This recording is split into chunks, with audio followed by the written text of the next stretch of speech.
ಓಂ ಗುರುಭ್ಯೋ ನಮಃ. ಜ್ಯೋತಿಷ್ಯ ಜ್ಞಾನವಾಣಿಯ ಈ ವಾಹಿನಿಯಲ್ಲಿ ಎಲ್ಲಾ ಜ್ಯೋತಿಷ್ಯ ಬಾಂಧವರಿಗೂ ನನ್ನ ನಮಸ್ಕಾರಗಳು. ಇವತ್ತು ಅಷ್ಟಕ ವರ್ಗ ಅನ್ನೋ ಒಂದು ಸಬ್ಜೆಕ್ಟ್ ನಲ್ಲಿ ಮಾತಾಡೋಣ. ಅಷ್ಟಕ ವರ್ಗ ಅಂತ ಒಂದು ಆ ಒಂದು ಬರುತ್ತೆ. ಅಷ್ಟಕ ವರ್ಗಗಳು, ಅಷ್ಟಕ ವರ್ಗದ ಬಿಂದುಗಳು ಅಂತ ಬರುತ್ತೆ. ಅದು ತುಂಬಾನೇ ವಿಸ್ತಾರವಾಗಿದೆ. ಅಷ್ಟೊಂದು ವಿಸ್ತಾರವಾಗಿ ನಾವಿಲ್ಲಿ ಮಾತಾಡೋದು ಬೇಡ. ಯಾಕಂದ್ರೆ ಅದು ಆ ಟಾಪಿಕ್ ಒಂದ್ ಸ್ವಲ್ಪ ಒಳ್ಳೇದೇ, ಅನುಕೂಲ ಇದ್ರೂನು ಅಂದ್ರೆ ಅದನ್ನ ತಿಳ್ಕೊಳಕ್ಕೆ ನಿಮ್ಗೆ ಬೋರ್ ಹೊಡೆದ್ಬಿಡುತ್ತೆ. ಮೇನ್ ಪಾಯಿಂಟ್ ಮಾತ್ರ ಹೇಳ್ತೀನಿ. ಅಷ್ಟಕ ವರ್ಗದಲ್ಲಿ 337 ಬಿಂದುಗಳಿದೆ. ಅಂದ್ರೆ ಒಂದೊಂದು 12 ರಾಶಿಯಲ್ಲಿನೂ ಅದು ಹಂಚಿಕೆ ಆಗುತ್ತೆ. ಒಂದೊಂದು ಭಿನ್ನಾಷ್ಟಕ ವರ್ಗ ಅಂತ ಬರುತ್ತೆ. ರವಿಯ, ಮತ್ತೆ ಲಗ್ನದ ರವಿ, ಚಂದ್ರ, ಕುಜ, ಬುಧ, ಗುರು, ಶುಕ್ರ, ಶನಿ, ಇದೆಲ್ಲರದು ಒಂದೊಂದು ಭಿನ್ನಾಷ್ಟಕ ವರ್ಗ ಅಂತ ಬರುತ್ತೆ. ಆ ಭಿನ್ನಾಷ್ಟಕ ವರ್ಗದ ಎಲ್ಲಾ ಬಿಂದುಗಳನ್ನು ಒಂದೊಂದು ಎಕ್ಸಾಂಪಲ್, ಒಂದು ಲಗ್ನದಲ್ಲಿ ರವಿದು 2 ಬರ್ಬೋದು, ಕುಜಂದು 4 ಬರ್ಬೋದು, ಆತರ ಗುರುದು 5 ಬರ್ಬೋದು. ಈ ತರ ಎಲ್ಲಾ ಸೇರಿಸ್ಬಿಟ್ಟು ಲಗ್ನದಲ್ಲಿ ಅಷ್ಟು ಅಂತ ಒಂದು ಬಿಂದುಗಳು ಅಂತ ಬರುತ್ತೆ. ಅದಕ್ಕೆ ಸರ್ವಾಷ್ಟಕ ವರ್ಗದ ಬಿಂದುಗಳು ಅಂತ ಹೇಳ್ತೀವಿ. ಇದು ನಾವ್ ಏನಕ್ಕಪ್ಪ ನೋಡ್ಬೇಕು ಅಂತಂದಾಗ, ಇಲ್ಲಿ ಏನಪ್ಪಾ ಅದು ಏನಕ್ಕಪ್ಪ ನೋಡ್ಬೇಕಂದ್ರೆ, ಆ ಸರ್ವಾಷ್ಟಕ ವರ್ಗದ ಬಿಂದುಗಳು ಸಹ ನಮ್ಗೆ ಒಂದು ಶುಭ ಫಲಗಳನ್ನ ಕೊಡುತ್ತೆ. ಅದೇ ರೀತಿ ಆ ಸರ್ವಾಷ್ಟಕ ವರ್ಗದ ಬಿಂದುಗಳು ಅಶುಭ ಫಲಗಳನ್ನು ಕೊಡುತ್ತೆ. ನಾವಿಲ್ಲಿ ಗೋಚಾರವನ್ನು ಗೋಚಾರದಲ್ಲೂ ಅಷ್ಟೇನೆ. ಫಾರ್ ಎಕ್ಸಾಂಪಲ್, ಇವಾಗ ನಾವು ಶನಿ ದಶೆ ನಮ್ಗೆ ನಡೀತಾ ಇದೆ. ಶನಿ ಇವಾಗ ಗೋಚಾರದಲ್ಲಿ ಯಾವ್ದೋ ಒಂದು ರಾಶಿಲಿ ಹೋಗ್ತಾ ಇರ್ತಾನೆ. ಇವಾಗ ಫಾರ್ ಎಕ್ಸಾಂಪಲ್ ಇವಾಗ ಮೀನ ರಾಶಿಲಿ ಹೋಗ್ತಾ ಇದ್ದಾನೆ. ಯಾರದೇ ಜಾತಕದಲ್ಲಿ ಶನಿಯ ಅಷ್ಟಕ ವರ್ಗ ಅಂತ ಬರುತ್ತೆ. ಅದು ಅಷ್ಟಕ ವರ್ಗ. ಅಷ್ಟಕ ವರ್ಗದ ಹೆಂಗಪ್ಪ ಅಷ್ಟಕ ವರ್ಗ ನಾವು ತೆಗಿಯೋದು ಅಂತಂದಾಗ, ಅಷ್ಟಕ ವರ್ಗ ತೆಗಿಯೋದು ನಾವು ಹೇಳ್ಕೊಡ್ಬೇಕು. ಸುಮ್ಮನೆ ಅಷ್ಟಕ ವರ್ಗ ಅಂದ್ರೆ ನಿಮ್ಗೂ ಗೊತ್ತಾಗಲ್ಲ. ಇಲ್ಲಿ ದಿವ್ಯ ಚಕ್ಷು ಅನ್ನೋದು ಒಂದು ಆಪ್ ಇದೆ. ಅದನ್ನ ಡೌನ್ಲೋಡ್ ಮಾಡ್ಕೋಬೇಕು. ಅದನ್ನ ಡೌನ್ಲೋಡ್ ಮಾಡ್ಕೊಂಡು ಕುಂಡ್ಲಿ ಓಪನ್ ಮಾಡ್ಬೇಕು. ಅದ್ರಲ್ಲಿ ಕುಂಡ್ಲಿ ಓಪನ್ ಮಾಡಿ ಅಲ್ಲಿ ಮೇಲ್ಗಡೆ ಇದು ಸಬ್ಮಿಟ್ ಮಾಡಿದ ತಕ್ಷಣ ಇಲ್ಲಿ ಕುಂಡ್ಲಿ ಬಂತು. ಮತ್ತೆ ಇಲ್ಲಿ ಇಲ್ಲಿ ಪ್ರೆಸ್ ಮಾಡಿದ್ರೆ ಇಲ್ಲಿ ಒಂದು ಇದು ಬರುತ್ತೆ, ಬಾಕ್ಸ್ಗಳು. ಅದ್ರಲ್ಲಿ ಯಾವುದು ಅಷ್ಟಕ ವರ್ಗ ಅಂತ ಬರುತ್ತೆ. ಈ ಅಷ್ಟಕ ವರ್ಗಕ್ಕೆ ಇದು ಷಡ್ಬಲ ಬಂತು, ಸಾರಿ.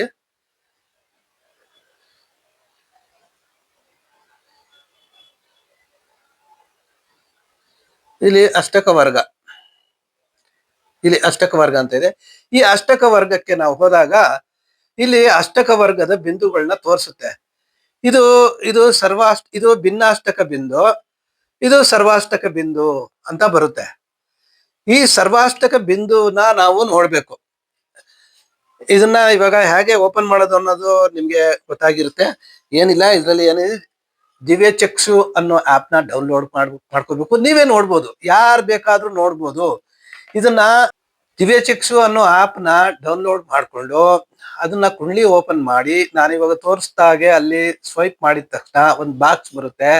ಅಲ್ಲಿ ಎಲ್ಲಾನು ಇರುತ್ತೆ. ಷಡ್ಬಲ ಯಾವ್ದು ಬೇಕೋ ಅಷ್ಟಕ ವರ್ಗದ ಬಿಂದುಗಳು, ಬೇರೆ ಬೇರೆ ನಮ್ಗೆ ಯಾವ್ದಾವ್ದು ಬೇಕೋ ಭಾವಕುಂಡ್ಲಿ ಅಂತ ಒಂದಿರುತ್ತೆ, ಅದು ಬರುತ್ತೆ. ಇನ್ನ ಎಲ್ಲಾನು ಬರುತ್ತೆ. ಇವಾಗ ಅಷ್ಟಕ ವರ್ಗದ ಮಾತ್ರ ನಾವು ಮಾತಾಡೋಣ. ಅಷ್ಟಕ ವರ್ಗದ ಅಂತ ಬರುತ್ತೆ. ಅದಕ್ಕೆ ಪ್ರೆಸ್ ಮಾಡಿದ್ರೆ ಆ ಅಷ್ಟಕ ವರ್ಗದ ಬಿಂದುಗಳು ತೋರಿಸುತ್ತೆ. ಅಷ್ಟಕ ವರ್ಗದಲ್ಲಿ ಭಿನ್ನಾಷ್ಟಕ ವರ್ಗ, ಪ್ರತಿಯೊಂದು ಗ್ರಹದ ಭಿನ್ನಾಷ್ಟಕ ವರ್ಗ ಅಂತಾನು ಬರುತ್ತೆ. ಮತ್ತೆ ಅವೆಲ್ಲ ಸೇರಿಸಿ ಒಂದು ಸರ್ವಾಷ್ಟಕ ವರ್ಗದ ಒಂದು ಟೇಬಲ್ ಬರುತ್ತೆ. ಆ ಟೇಬಲ್ ನಲ್ಲಿ ನಾವು ನೋಡ್ಬೇಕಾಗಿರೋದು ಇಷ್ಟೇನೆ. ಆ ಸರ್ವಾಷ್ಟಕ ವರ್ಗದಲ್ಲಿ ನಾವೇನಪ್ಪ ನೋಡ್ಬೇಕಂದ್ರೆ, ಕೇಂದ್ರ ತ್ರಿಕೋಣಗಳ ಬಿಂದುಗಳು ಅಂದ್ರೆ 1, 4, 5, 7, 9, 10 ಒಟ್ಟು ಆರು ಭಾವದ ಬಿಂದುಗಳು. 1, 4, 5, 7, 9, 10 6 ಆಯ್ತು. ಅದೇ ತರ ಇನ್ನ ಉಳಿದ ಭಾವದ ಬಿಂದುಗಳನ್ನ ಫಸ್ಟ್ ನಾನು ಹೇಳಿದ ಕೇಂದ್ರ ತ್ರಿಕೋಣ ಬಿಂದುಗಳೆಲ್ಲ ಒಂದ್ ಕಡೆ ಎಣಿಸಿ ಟೋಟಲ್ ಮಾಡ್ಬೇಕು. ಮತ್ತೆ ಇನ್ನ ಉಳಿದಿದ್ ಯಾವುದು? 2, 3, 6, 8, 8, ಆಮೇಲೆ 8 ಆದ್ಮೇಲೆ 11, 12 ಈ ರೀತಿ ಒಟ್ಟು ಅದು 6 ಭಾವದ ಬಿಂದುಗಳು. ಅದನ್ನ ನಾವು ಸೇರಿಸಿ ಕೂಡಿದಾಗ ನಮ್ಗೆ ಕೇಂದ್ರ ತ್ರಿಕೋಣದ ಬಿಂದುಗಳು ಎಷ್ಟು ಬರುತ್ತೆ ಅಂತ ನೋಡ್ಬೇಕು. ಆಮೇಲೆ ಉಳಿದದ್ದು ಎಷ್ಟು ಬರುತ್ತೆ ಅಂತ ನೋಡ್ಬೇಕು. ಅದಲ್ಲಿ ಕೇಂದ್ರ ತ್ರಿಕೋಣದ ಬಿಂದುಗಳು ಅಧಿಕವಿದ್ದು ಇನ್ನ ಉಳಿದ ತ್ರಿಕಾಸ್ಥಾನ ಅಂದ್ರೆ 3, 6, 11, 6, 8, 12 ಈ ಭಾವದ ಬಿಂದುಗಳು ಕಡಿಮೆ ಇದ್ದಲ್ಲಿ ಆ ವ್ಯಕ್ತಿಯು ಪ್ರಾಮಾಣಿಕವಾಗಿ ಇರ್ತಾನೆ. ಇನ್ನೊಂದು ಅವರಲ್ಲಿ ದಯೆ, ಕರುಣೆ, ಮತ್ತೆ ಮೋಸ, ಅನ್ಯಾಯ, ಅಕ್ರಮ ಇಂತ ಮಾಡುವಂತ ಪ್ರವೃತ್ತಿ ಅವರದ್ದು ಇರಲ್ಲ. ಯಾಕಂದ್ರೆ ಕೇಂದ್ರ ತ್ರಿಕೋಣದ ಬಿಂದುಗಳು ಲಕ್ಷ್ಮೀ ವಿಷ್ಣುವಿನ ಬಿಂದುಗಳು ಅಂತ ಅದನ್ನ ಮೊದಲೇ ಇದರಲ್ಲಿ ಜ್ಯೋತಿಷ ಶಾಸ್ತ್ರದಲ್ಲಿ ನಾನು ಒಂದು ಇದರಲ್ಲಿ ಹೇಳಿದ್ದೆ. ಅದೇ ರೀತಿ ಕೇಂದ್ರ ತ್ರಿಕೋಣದ ಬಿಂದುಗಳು ಅಧಿಕವಿದ್ದು ಉಳಿದ ಬಿಂದುಗಳು ಕಡಿಮೆ ಇದ್ದಲ್ಲಿ ಅಂತಹ ಜಾತಕರು ಪ್ರಾಮಾಣಿಕವಾಗಿ ನಡ್ಕೊಳ್ತಾರೆ, ಪ್ರಾಮಾಣಿಕವಾಗಿ ಇರ್ತಾರೆ. ಅವರು ಸದ್ಯಕ್ಕೆ ಸಣ್ಣ ವಯಸ್ಸಲ್ಲಿ ಅವ್ರು ಏನಾದ್ರು ಆ ರೀತಿ ಏನೋ ಹಾಗೆ ಹೇಗೆ ನಡ್ಕೊಂಡ್ರು, ಆಮೇಲೆ ಬರ್ತಾ ಅವರಲ್ಲಿ ಒಳ್ಳೆಯತನ, ಪ್ರಾಮಾಣಿಕತೆ, ನ್ಯಾಯ, ನೀತಿ, ಧರ್ಮವನ್ನು ಅನುಸರಿಸುವ ವ್ಯಕ್ತಿಗಳಾಗಿರ್ತಾರೆ. ಇದನ್ನ ನಾವು ಉದಾಹರಣೆ ಕುಂಡಲ್ಲಿ ನಾನು ಒಂದು ತೋರಿಸ್ತೀನಿ. ಇದನ್ನ ನಾವು ನೋಡಿದಾಗ ನಮ್ಗೆ ಗೊತ್ತಾಗುತ್ತೆ. ಈ ಚಾರ್ಟ್ ನಾನು ತೋರಿಸ್ತಾ ಇದ್ದೀನಿ. ಈ ಚಾರ್ಟು ಲಾಲ್ ಬಹದ್ದೂರ್ ಶಾಸ್ತ್ರಿ ಅವರ ಜಾತಕ. ಅವರು 2/10/1904 11 ಗಂಟೆ 15 ನಿಮಿಷ ಮುಘಲ್ ಸಾರೈ UP ಉತ್ತರ ಪ್ರದೇಶದಲ್ಲಿ ಇವರು ಜನನವಾಯಿತು. ಇವರು ಲಗ್ನ ಬಂದು ವೃಶ್ಚಿಕ ಲಗ್ನ. ಮತ್ತೆ ಲಗ್ನಾಧಿಪತಿ ಯಾರು? ಇಲ್ಲಿ ಕುಜ ಆಗ್ತಾನೆ. ಕುಜ ಇವನು ಬಂದು ದಶಮದಲ್ಲಿದ್ದಾನೆ. ಕುಜ ದಶಮದಲ್ಲಿದ್ರೆ ಅವರಿಗೆ ಪಂಚಮಹಾಪುರುಷ ಯೋಗದ ರುಚಿಕ ಯೋಗ ಅನ್ನೋ ಪಂಚಮಹಾಪುರುಷ ಯೋಗ ಇವ್ರಿಗೆ ಬರುತ್ತೆ. ಅಲ್ಲಿ ಮಿತ್ರ ಸ್ಥಾನದಲ್ಲಿ ಲಗ್ನಾಧಿಪತಿ ದಶಮದಲ್ಲಿ ಮಿತ್ರ ಸ್ಥಾನದಲ್ಲಿದ್ದು, ಮತ್ತೆ ಬುಧ ಯಾರಿದೆ? ಇದಕ್ಕೆ ಅಷ್ಟಮಾಧಿಪತಿ, ಲಾಭಾಧಿಪತಿ ಬುಧನು ದಶಮದಲ್ಲಿದ್ದಾನೆ. ಮತ್ತೆ ರವಿ ಬಂದು ದಶಮಾಧಿಪತಿ ಲಾಭ ಸ್ಥಾನದಲ್ಲಿ, ಅಂದ್ರೆ ಲಾಭಾಧಿಪತಿ ದಶಮದಲ್ಲಿ, ದಶಮಾಧಿಪತಿ ಲಾಭದಲ್ಲಿ ರಾಶಿ ಪರಿವರ್ತನೆ ಆಗಿದ್ದಾರೆ. ಇನ್ನೊಂದು, ಇವರು ಹರಿದ್ರಾ ನಕ್ಷತ್ರದಲ್ಲಿ ಹುಟ್ಟಿದ್ದಾರೆ. ಹರಿದ್ರಾ ನಕ್ಷತ್ರದ ಅಧಿಪತಿ ರಾಹು ಆಗಿ ಆ ರಾಹು ಲಗ್ನದಿಂದ ದಶಮದಲ್ಲಿದ್ದಾನೆ. ನೋಡಿ, ಯಾವುದೇ ಒಂದು ನಾವು ಹುಟ್ಟಿರುವ ದಶೆ ಅಧಿಪತಿ ಯಾವ ದಶಾನಾಥ ಅಥವಾ ಭುಕ್ತಿನಾಥ ಯಾರೇ ಆಗಿರ್ಲಿ, ಅವರು ದಶಮದಲ್ಲಿದ್ದಲ್ಲಿ ಅವರು ದೊಡ್ಡ ರಾಜಕಾರಣಿ ಆಗ್ತಾರೆ, ಇಲ್ಲ ದೊಡ್ಡ ವ್ಯಕ್ತಿ ಆಗ್ತಾರೆ, ಸಮಾಜಕ್ಕೆ ಬೇಕಾಗಿರುವಂತ ವ್ಯಕ್ತಿ ಆಗ್ತಾರೆ. ಅವರು ರಾಜರ ಸಮಾನ ಅವರು ಅಂತ ಒಂದು ಉನ್ನತ ಮಟ್ಟದ ಅಧಿಕಾರ, ಮಾನ, ಸನ್ಮಾನಗಳನ್ನ ಅವರು ಕೀರ್ತಿಯನ್ನ ಗಳಿಸ್ತಾರೆ. ಇದು ನಾವು ನರೇಂದ್ರ ಮೋದಿಜಿಯವರ ಜಾತಕದಲ್ಲೂ ನೋಡಿದ್ದೀವಿ. ಮತ್ತೆ ಇಲ್ಲಿ ಲಾಲ್ ಬಹದ್ದೂರ್ ಶಾಸ್ತ್ರಿ ಜಾತಕದಲ್ಲೂ ದಶಮದಲ್ಲಿ ಲಗ್ನಾಧಿಪತಿ ದಶಮದಲ್ಲಿದ್ದು ರಾಹುವಿನ ಜೊತೆಯಲ್ಲಿ ಇದ್ದಾನೆ. ಮತ್ತೆ ಇಲ್ಲಿ ದ್ವಿತೀಯ ಪಂಚಮಾಧಿಪತಿ ಷಷ್ಠ ಸ್ಥಾನದಲ್ಲಿ ವಕ್ರಿಯಾಗಿ ಅದು ಅಷ್ಟೇ. ಇದು ಶುಭ ಸ್ಥಾನಾಧಿಪತಿಯಾಗಿ ವಕ್ರಿಯಾಗಿ 6ನೇ ಮನೇಲಿ ಇದ್ರು. ಅದು ಒಂದು ಉದ್ಯೋಗದಲ್ಲಿ ಅವರು ಪ್ರಾಮಾಣಿಕ ಇರುತ್ತೆ ಅಂತ ತೋರಿಸುತ್ತೆ. ಈ ರಾಶ್ಯಾಧಿಪತಿ ಕುಜ ಅಂದ್ರೆ ಲಗ್ನಾಧಿಪತಿ ಷಷ್ಠಾಧಿಪತಿ ಯಾದ ಕುಜನ ಮನೆಯಲ್ಲಿ ಗುರು ಸ್ಥಿತನಿದ್ದು ಆ ಕುಜನನ್ನೇ ತನ್ನ ಪಂಚಮ ದೃಷ್ಟಿಯಿಂದ ನೋಡ್ತಾ ಇದ್ದಾನೆ.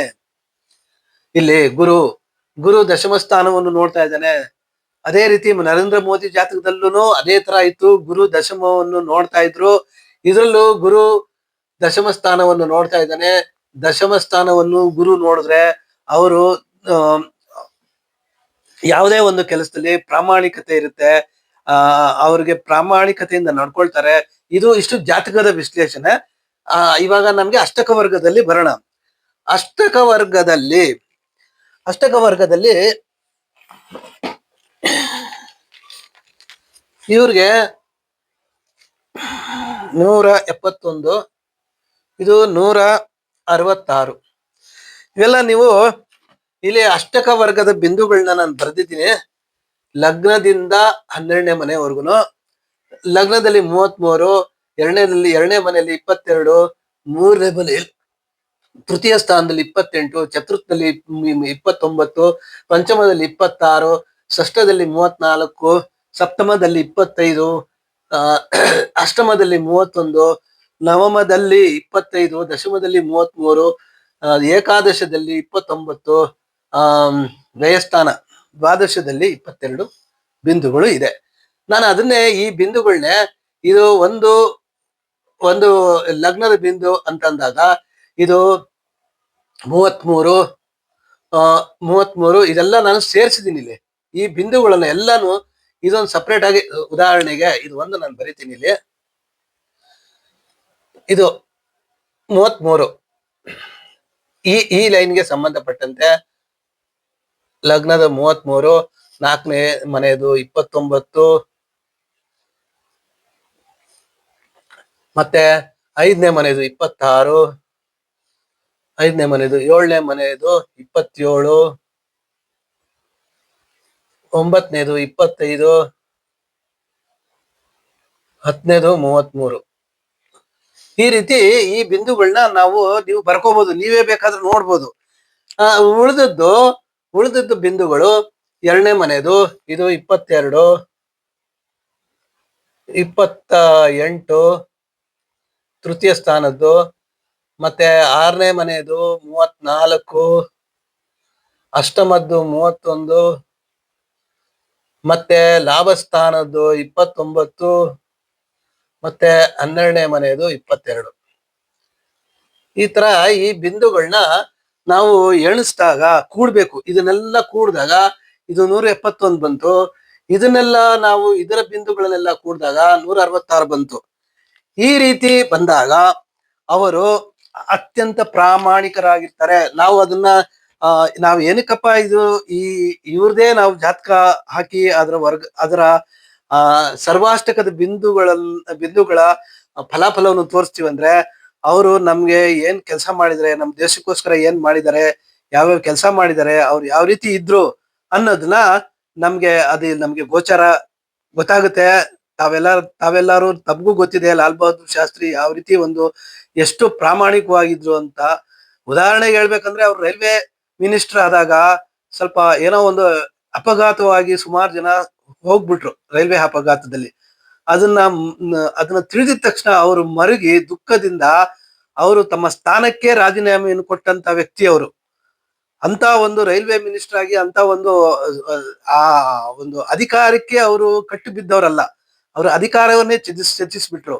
ಅದೇ ರೀತಿ ಅವರು ಸಿಂಪ್ಲಿಸಿಟಿ, ಅವರು ಪ್ರಾಮಾಣಿಕವಾಗಿ ನಡ್ಕೊಳ್ತಾ ಇದ್ರು. ಅವ್ರು ಯಾವುದೇ ರೀತಿ ಸರ್ಕಾರದ ವಾಹನವನ್ನು ಸರ್ಕಾರಕ್ಕೆ ಉಪಯೋಗ ಮಾಡ್ತಾ ಇದ್ರು.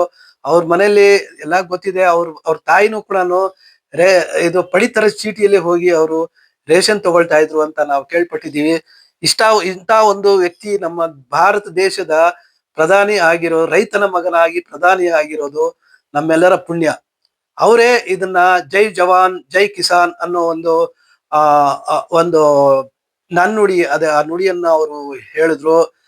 ಅದ್ರ ಪ್ರಕಾರ ಅವರು ರೈತರಿಗೆ ತುಂಬಾ ಸಹಾಯ ಮಾಡಿದ್ರು. ದೇಶಕ್ಕೋಸ್ಕರನು ಅವರು ತುಂಬಾ ಅವ್ರ ಜೀವವನ್ನೇ ಡೆಡಿಕೇಶನ್ ಮಾಡಿದ್ರು ಅಂತ ಹೇಳ್ಬೋದು. ಈ ರೀತಿ ಇವ್ರದ್ದು ಜಾತಕದಲ್ಲಿ ಈ ರೀತಿ ಇದೆ. ಇವಾಗ ಇನ್ನೊಂದು ಜಾತಕದ ಅಷ್ಟಕ ವರ್ಗದ ಒಂದು ಫಲಾಫಲಗಳನ್ನು ತಿಳಿಯೋಣ. ಅಷ್ಟಕ ವರ್ಗದ ಫಲಗಳು, ಅಷ್ಟಕ ವರ್ಗದ ಬಿಂದುಗಳಾಗ್ಲಿ, ಭಿನ್ನಾಷ್ಟಕ ಬಿಂದುಗಳಾಗ್ಲಿ, ಸರ್ವಾಷ್ಟಕ ಬಿಂದುಗಳಾಗ್ಲಿ ನಮ್ಗೆ ತುಂಬಾ ಉಪಯೋಗ ಬರುತ್ತೆ. ಯಾಕಂದ್ರೆ ನಾವು ಗೋಚಾರವನ್ನು ನೋಡುವಾಗ ನಮ್ಗೆ ಚಂದ್ರ, ಇವಾಗ ರಾಶಿಯಿಂದ ಕೆಲವರು ಫಲಗಳನ್ನ ಹೇಳ್ತಾರೆ. ಅದು ಎಷ್ಟು ಅದರಲ್ಲಿ ಶುಭ ಫಲನೋ ಅಲ್ಲ ಅಶುಭ ಫಲನೋ ನಮ್ಗೆ ಅಷ್ಟೊಂದು ಅದ್ರ ಬಗ್ಗೆ ಅರಿವಿಲ್ಲ. ಆದ್ರೆ ಅಷ್ಟಕ ವರ್ಗದಲ್ಲಿ ಮಾತ್ರ ಇದು ಈ ಫಲಾಫಲಗಳನ್ನು ತುಂಬಾ ಅಕ್ಯುರೇಟ್ ಆಗಿ ಬರುತ್ತೆ ಅಂತ ಹೇಳ್ಬೋದು.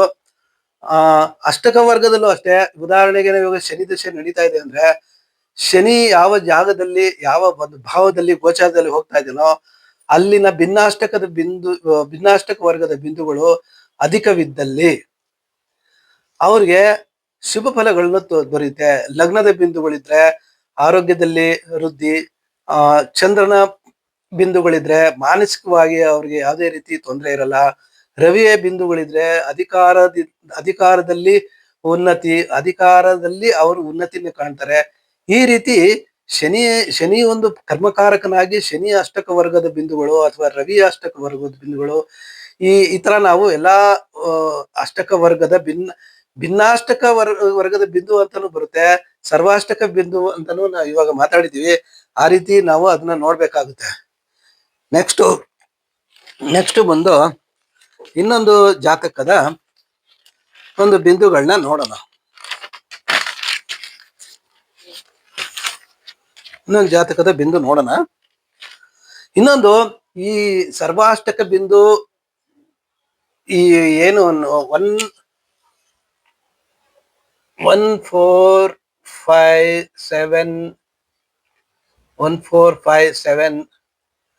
9 10 2 3 6 8 8 11 12 ಈ ರೀತಿ ಈ ಬಿಂದುಗಳನ್ನ ನಾವು ನೋಡ್ಬೇಕು ಅನ್ನೋದು ಇದೆ. ಇಲ್ಲಿ ಈ ಸರ್ವಾಷ್ಟಕ ಬಿಂದುಗಳು ಉದಾಹರಣೆಗೆ ಇವಾಗ 327 ಬಂತು, ಇದರಲ್ಲಿ ಒಂದು 169 ಇದು ಬಂದು 169 ಆದ್ಮೇಲೆ 168 ಇದು ಬಂದ್ರು ಪರವಾಗಿಲ್ಲ. ಆದ್ರೆ ಸರ್ವಾಷ್ಟಕ ಬಿಂದು ನಲ್ಲಿ ಈ ಮೇಲಿನ ಭಾಗದಲ್ಲಿ ಈ ಬಿಂದುವಿಗಿಂತ ಈ ಬಿಂದು 2-3 ಜಾಸ್ತಿ ಇದ್ರು ಅಂತದೇನು ಒಳ್ಳೆತನ ಅಂತ ಹೇಳ್ಬೋದು. ಅಂದ್ರೆ ಸರಾಸರಿಯಲ್ಲಿ ಒಂದ್ ಸ್ವಲ್ಪ ಹೆಚ್ಚು ಕಮ್ಮಿ ಇರ್ಬೇಕು. ಒಂದೇ ಸುಮಾರು ಒಂದು 6, 8, 10 ಬಿಂದುಗಳು ವ್ಯತ್ಯಾಸ ಬಂದ್ರೆ ಮಾತ್ರ ಅವರಲ್ಲಿ ಒಂದು ಪ್ರಾಮಾಣಿಕತೆ ಇರಲ್ಲ, ಅವರು ಏನೋ ಒಂದು ಒಳ್ಳೆತನ ಇರಲ್ಲ ಅಂತ ನಾವು ತಿಳ್ಕೊಬಹುದು. ಇವಾಗ ಇನ್ನೊಂದು ಜಾತಕವನ್ನು ನಾವು ನೋಡೋಣ. ಇನ್ನೊಂದು ಜಾತಕವನ್ನು ನಾವು ನೋಡಿದಾಗ ಇಲ್ಲಿ ನಾನು ಬರಿತೀನಿ. ಇದು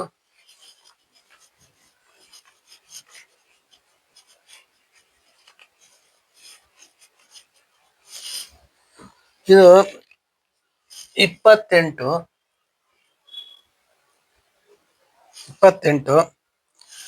1 1967 7:45 PM ನಲ್ಲಿ ಜನನವಾಗಿದೆ. ಆ ಜನನವಾಗಿದೆ ಅಂತಂದ್ರೆ ಅಲ್ಲಿ ಸಿಂಹ ಲಗ್ನ ಬಂತು. ಲಗ್ನದಲ್ಲಿ ಚಂದ್ರ, ಕುಜ,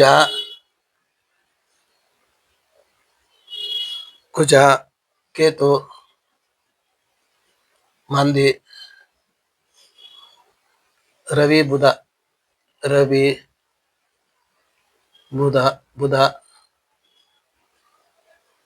ಬುಧ, ಶುಕ್ರ, ಶನಿ, ರಾಹು, ಇಷ್ಟು ಇದು ಗ್ರಹಗಳ ಪ್ಲಾನಿಟರಿ ಪೊಸಿಷನ್. ಇಲ್ಲಿ ನಾವು ಇಲ್ಲಿ ಬಂದಾಗ ಇಲ್ಲಿ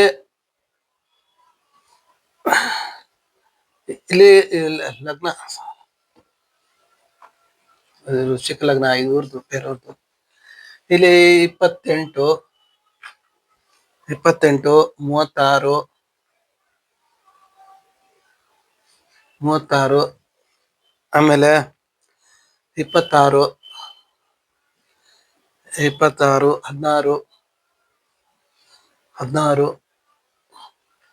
ನವಮದಲ್ಲಿ ರಾಹು, ನವಮದಲ್ಲಿ 23 ದಶಮ 35 ಇದು ಕೇಂದ್ರ ತ್ರಿಕೋಣದ ಬಿಂದುಗಳು. ಇವಾಗ ಉಳಿದ ಬಿಂದುಗಳು ಇಲ್ಲಿ 23, 34, 34, 33, 33, ಅಷ್ಟಮ 37, 37, 37, ಇಲ್ಲೂ 37, 34, ಸಾರಿ, ಇಲ್ಲಿ 23, 34, ಇದು 34 ಅಲ್ಲ, ಇದು 1, 2, 3, 4, ಇದು 26, 26, 26, 28,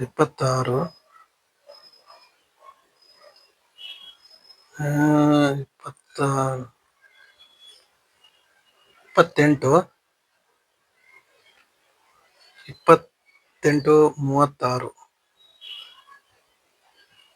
36, 28, 36, 26, 26,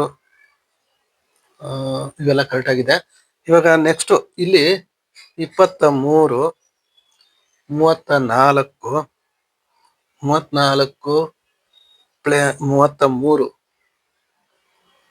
33 ಕರೆಕ್ಟ್. ಇಲ್ಲಿ 33, 33, ಅಷ್ಟಮದಲ್ಲಿ 23,